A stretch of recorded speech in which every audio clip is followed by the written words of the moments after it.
करती आई, जिस विकास की राजनीति और रिपोर्ट कार्ड को उसने सामने रखा, जनता ने उसी को चुना है। जाति धर्म से ऊपर उठकर वोट जो है वो भाजपा को मिला है। पूरा गेस्ट पैनल हमारे साथ है, सभी मेहमानों से हम चर्चा की शुरुआत करेंगे, लेकिन उससे पहले आपको न्यूज रूम लिए चलते हैं। मेरे सहयोगी अनुपम मिश्रा हमारे साथ जुड़े हुए हैं और उनके पास भी एक खास डेटा है जिसके एनालिसिस करके वो हमें बताएंगे। जी अनुपम।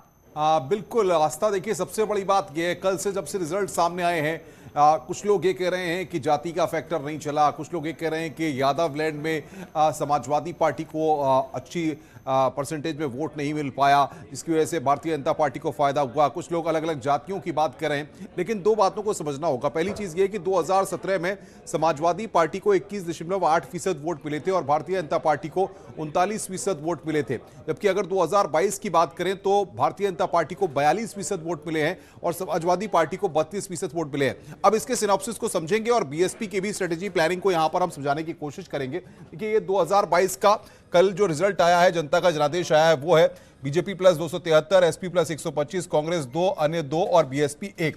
अब यहां पर अगर एरिया वाइज देखें तो जहां पर मुस्लिम निर्णायक थे वहां पर क्या तस्वीर रही है, वहां की अगर बात करें तो ये जहां पर मुस्लिम लोग निर्णायक थे वहां की तस्वीर हम आपको बता रहे हैं। ब्राह्मण जहां पर निर्णायक थे वहां की तस्वीर अगर आपके सामने रखे तो देखिए, ब्राह्मण जिनको कि माना जा रहा था कि ब्राह्मण किस ओर जाएगा, 36 सीटें जहां पर ब्राह्मण निर्णायक थे, यानी कि ये जो बेल्ट है ये आप देख सकते हैं, इसमें पश्चिम का भी इलाका है, पूर्वांचल का भी इलाका है, और यहां पर 9 सीटें समाजवादी प्लस को, यानी कि आप देखिए कि ब्राह्मणों ने बड़ी संख्या में भारतीय जनता पार्टी को वोट दिया है और ब्राह्मण बाहुल इलाकों में भारतीय जनता पार्टी ने। जब ये चुनाव चल रहा था उससे पहले और उस दौरान बहुत तरह के मुद्दे उठाए गए, ब्राह्मण नाराज है, किसानों की नाराजगी भारी पड़ेगी, तो ये सारे जो फैक्टर्स थे जिनको विपक्ष ने जोर शोर से आगे रखा।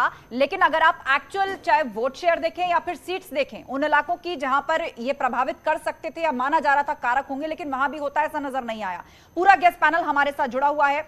हमारे साथ भाजपा का पक्ष रखने के लिए कौशल कांत मिश्रा जी हैं, सत्येंद्र सिंह यादव समाजवादी पार्टी के लीडर है, उमाशंकर पांडे कांग्रेस से हमारे साथ हैं और कुश अंबेडकर राजनीतिक विश्लेषक हमारे साथ जुड़ गए। लेकिन सवाल आपसे यही सत्येंद्र सिंह जी कि बहुत सारे मुद्दों को आपने आगे किया, खासतौर पर पश्चिमी उत्तर प्रदेश की बात करें जहां से जीत की लहर शुरू हो चुकी थी भाजपा के लिए, कि किसान नाराज है, जाट जो है वो नाराज है, वो सपा आरएलडी के साथ जा सकता है, ब्राह्मण नाराज है, ठाकुरवाद चल रहा है उत्तर प्रदेश के अंदर, तो ये सारे मुद्दे तो खारिज हो जाते हैं। उन रीजन्स का अगर आप रिजल्ट उठाकर देखें जहां पर इस तरह का वोटर रहता है, वहां भाजपा ने बड़ी जीत हासिल की है। सबसे पहले तो मैं बताना चाहूंगा कि माननीय अखिलेश यादव ने पूरा का पूरा उत्तर प्रदेश विधानसभा चुनाव 2022 सिर्फ और सिर्फ मुद्दों पर उन्होंने चुनाव लड़ा। जनता की, जनसाधारण तमाम समस्याएं, जन सरोकार, महंगाई, बेरोजगारी और उत्तर प्रदेश में तमाम अव्यवस्थाओं को लेकर उन्होंने पूरा चुनाव लड़ा।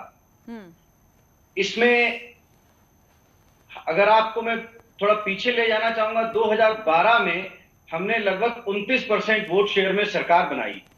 उत्तर प्रदेश की जनता ने 32.1% वोट शेयर हमें फिर से दिया 2022 में। मैं आपको बताना चाहूंगा कि उत्तर प्रदेश की जनता भारतीय जनता पार्टी की सरकार नहीं चाहती थी। उत्तर प्रदेश की जनता को समाजवादी पार्टी गठबंधन की सरकार चाहिए थी।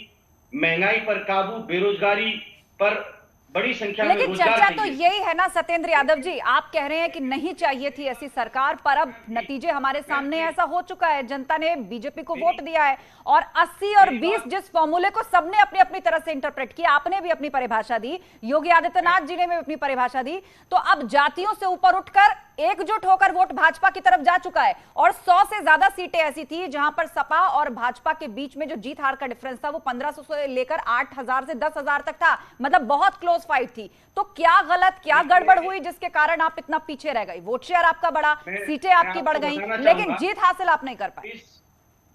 इस उत्तर प्रदेश विधानसभा चुनाव को ये हिंदुस्तान की अब तक की सबसे बड़ी राजनीतिक घटना के रूप में देखा जा रहा है। उत्तर प्रदेश की भारी तादाद में जनता जो है परेशान है। उन्हें भारतीय जनता पार्टी की सरकार नहीं चाहिए थी।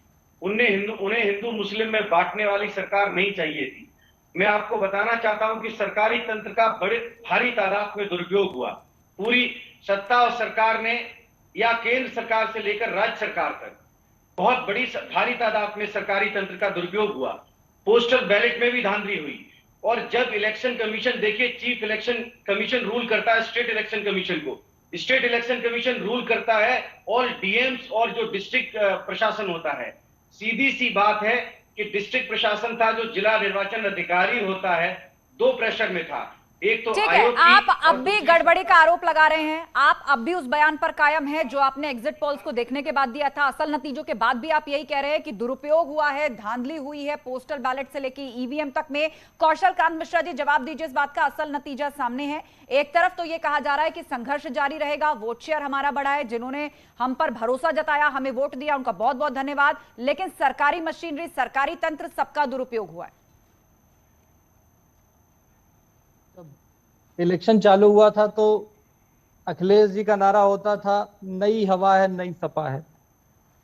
पर सच्चाई ये थी कि ये वही हवा है और वही सपा है। और इलेक्शन खत्म होने के पहले ही अखिलेश जी कहने लगे जी ईवीएम बेवफा है। पर सच्चाई तो यह है, जनता गुंडों से खफा है। आपने देखा जिस तरीके से इलेक्शन की जब काउंटिंग के 2 दिन पहले जिस तरह से गुंडागर्दी नजर आ रही थी, तो सपा ने अपने चरित्र को नहीं बदला है। आज उत्तर प्रदेश के जनादेश को स्वीकार न करते हुए कह रही कि जनता नहीं चाहती थी। अभी तक पूरे हिंदुस्तान में इसी पद्धति से चुनाव होता आया था और लोकतांत्रिक तरीके से बात होती रही थी।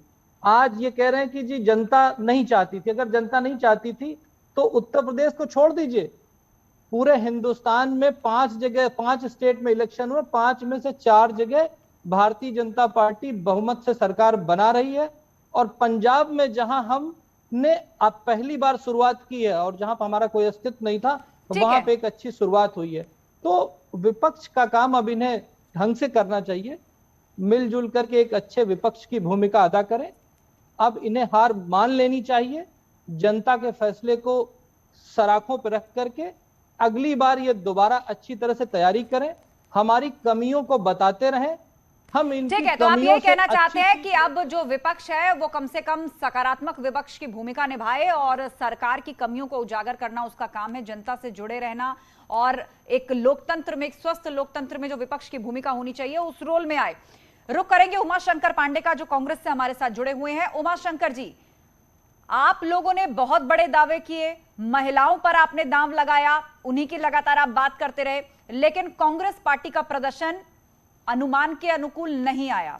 यहां तक कि 2017 का आंकड़ा भी अगर उठाकर देखें, 2019 का आंकड़ा भी अगर उठाकर देखें, तो उससे भी खराब प्रदर्शन आपका रहा। कैसे आप आकलन करेंगे?